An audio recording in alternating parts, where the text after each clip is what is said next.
The morning Laurel Vance stepped out of her leased Escalade on the corner of Ridgeline and 5th. She was already late for a breakfast meeting downtown, already annoyed, and already looking for someone to blame. The car had started making a sound 3 days ago. Not a dramatic sound. Not the kind of thing you'd pull over for. Just a low, rhythmic knock somewhere beneath the hood. The kind that began quietly and grew worse the way most problems do when you ignore them. Her assistant had called 3 shops. 2 couldn't fit her in until the following week. The 3rd was a place called Harwick Auto, half a block off the main road in Kelowna, British Columbia. Tucked between a hardware store and a dry cleaner that had been closed for years. The assistant had apologized when she gave Laurel the address. That should have been the first clue about how the morning was going to go.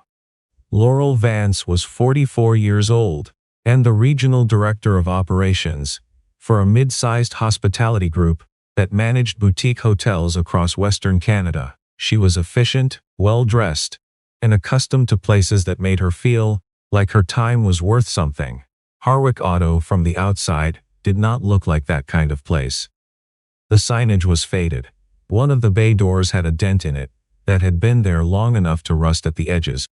There were 2 older trucks parked out front with handwritten price tags in the windshields, and a folding table near the entrance with a coffee maker on it and a stack of paper cups beside it. She did not go near the coffee. Inside, the waiting area was exactly what the outside promised. 4 plastic chairs, a wall calendar from a brake pad supplier, a small television bolted near the ceiling, showing a morning news channel with the volume too low to hear. The floor, however, was clean, swept clean in a way that was deliberate and careful, the kind of clean that comes not from having nothing to dirty it, but from someone making a point of keeping it that way regardless. The man who came through from the back was wiping his hands on a cloth tucked into his belt. He was 41 years old, not quite 6 feet, with brown hair going gray at the temples, and the kind of build that came from work rather than a gym. His name was Curtis Haig. He had owned Harwick Auto for 9 years, having bought it from the man he'd apprenticed under at 23. He did not advertise much. He did not need to. The people who came back to him kept coming back, and they sent their neighbors, and their neighbors sent their brothers-in-law, and that had been enough. He looked at Laurel the way a person looks at someone who has walked into the wrong building and knows it. "Can I help you?" "I have an appointment," she said. "My assistant called yesterday." He checked the clipboard on the counter. "Vance?" "Yes." "What are we dealing with?" She described the knock. He asked a few questions. She answered them in the clipped, impatient way of someone who has already spent more time on this than they wanted to. He listened without rushing her.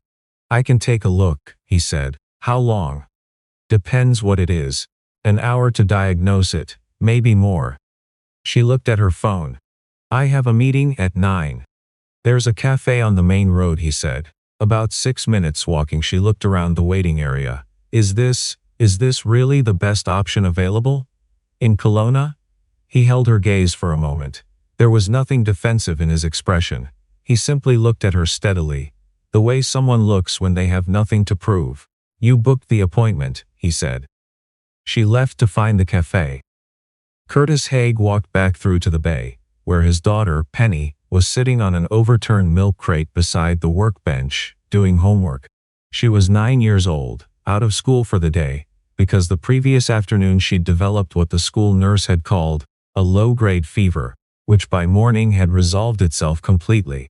But the rule was 24 hours.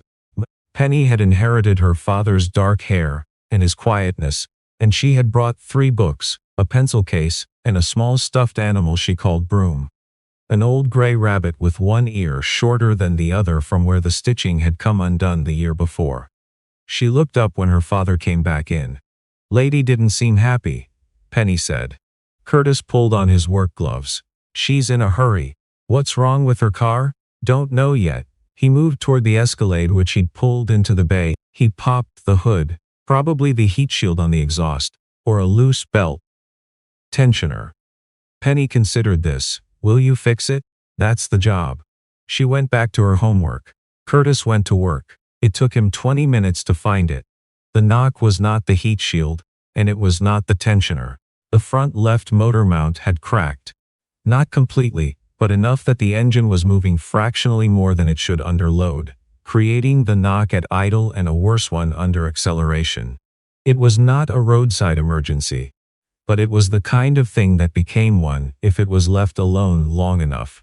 He ordered the part from the supplier 2 streets over, who said he'd have it within the hour. He called the number from the clipboard. Laurel answered on the second ring. "The motor mount is cracked," he said. "Front left. I've ordered the part. It'll be ready around noon." A pause. "I thought you said an hour to diagnose. The repair's different." Another pause. "That's half my day. You're welcome to take the car somewhere else if you need it sooner," he said. "But if you drive it without the repair, you risk the mount failing completely. At that point, you're looking at engine damage." She came back at 11:40. The cafe had been fine.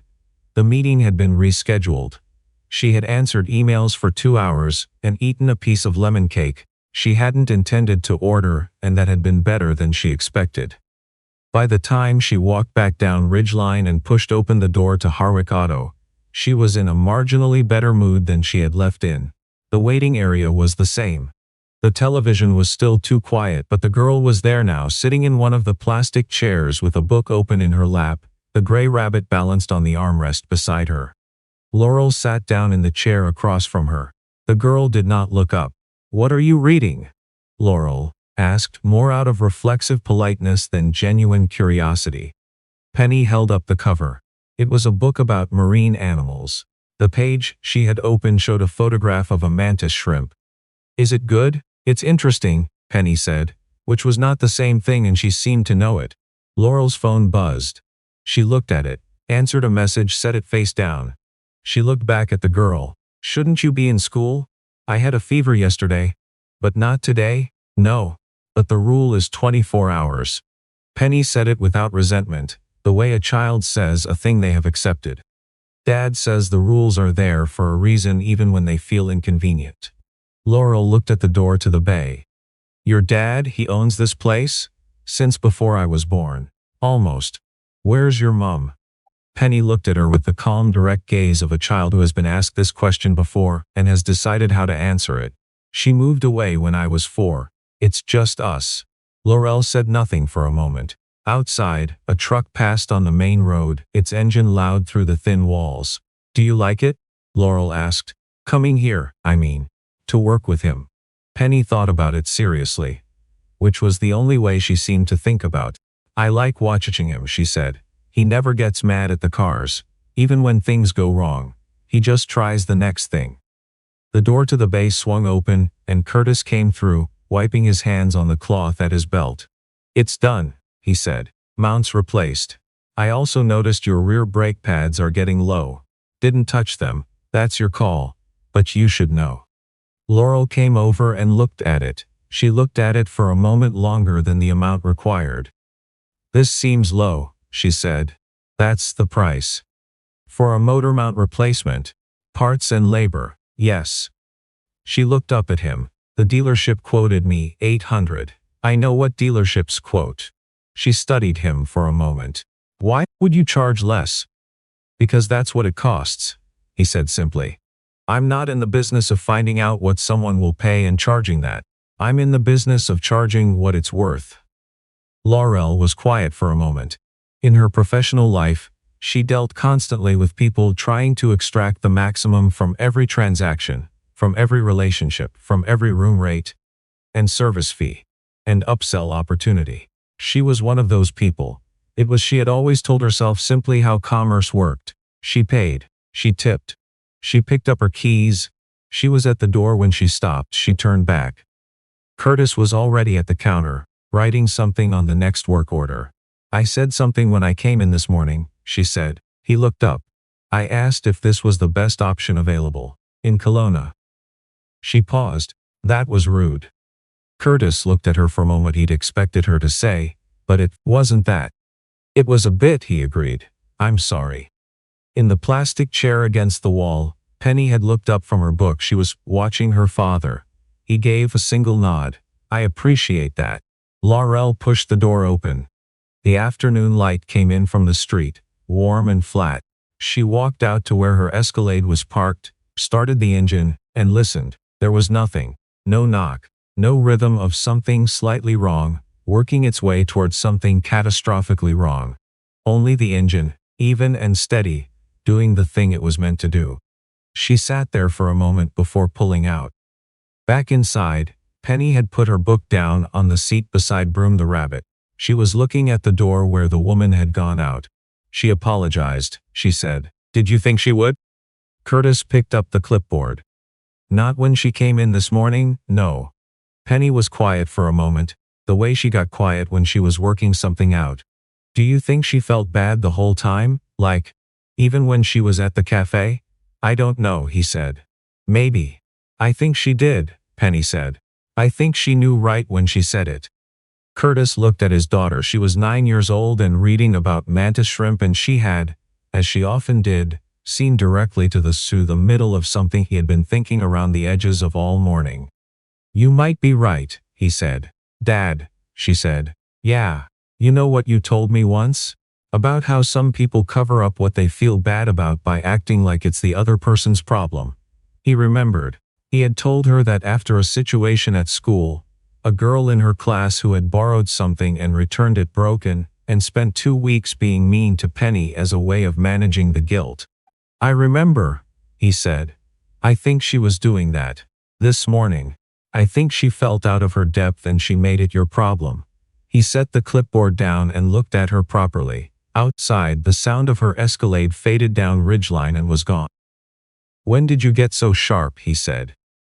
Penny picked up her book. I've been watching you, she said, as if that explained it completely. And perhaps it did. 3 weeks later, Curtis received a message through the shop's email address. He read it on his phone between jobs, standing in the bay with grease on his left hand, and a thermos of coffee cooling on the workbench. It was from Laurel Vance. She wrote that she had recommended him to 2 colleagues who were relocating to the Kelowna area. She wrote that the car had been running perfectly. She wrote one other thing, at the end, which he read twice. I mentioned to my daughter, she's 22, lives in Vancouver, that I'd been rude to someone and then apologized. She seemed surprised. She asked me what made me do it. I told her about the little girl reading about mantis shrimp in the waiting room, and I said I'd been thinking about what it meant, that a child was growing up, watching her father work, and watching him treat people decently, even when they didn't deserve it. My daughter said, that's the kind of person I'd want to become. I thought you should know that. Curtis read it once more. Then he set his phone face down on the workbench, the way you set something down when you want to hold on to the weight of it a little longer before the next thing begins. Penny was in school that day. It was a Thursday, ordinary, late October, the kind of October afternoon in the Okanagan where the light comes at an angle that makes even a modest garage on a quiet side street look like somewhere worth being. He picked up his thermos and went back to work.